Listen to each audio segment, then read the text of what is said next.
السلام علیکم ورحمۃ اللہ وبرکاتہ۔ جی، حافظ شاکر صاحب پوچھتے ہیں کہ وطر نماز پڑھنے کا کیا طریقہ ہے؟ جی حافظ صاحب، وطر نماز پڑھنے کا بنیادی طریقہ تو وہی ہے جو دیگر نمازوں کا ہے، صرف یہ ہے کہ وطر کی تیسری رکعت میں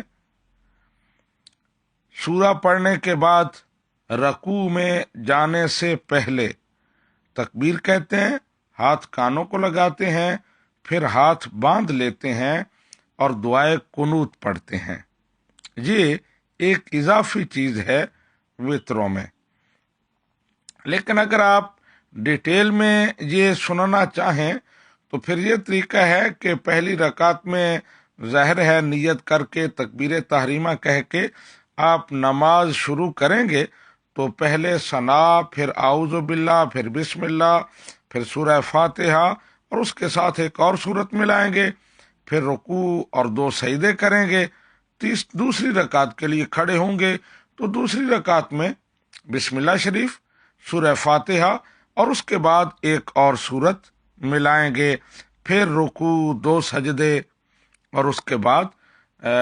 درمیانی قعدہ یعنی 2 رکعتوں کے بعد بیٹھیں گے، عبدہ و رسولہ تک پڑھ کر کھڑے ہوں گے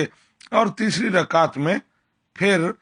بسم اللہ، سورہ فاتحہ اور اس کے ساتھ ایک اور سورت ملائیں گے اور اس کے بعد دعائے قنوت پڑھ کر آپ رکوع میں جائیں گے، سجدے کریں گے اور آخری قعدہ بیٹھیں گے، مکمل قعدہ پڑھ کے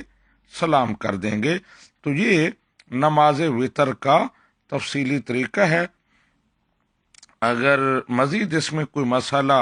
آپ نے پوچھنا ہو خاص تو وہ آپ سوال کر سکتے ہیں۔ ھذا ما عندی واللہ ورسولہ اعلم بالصواب۔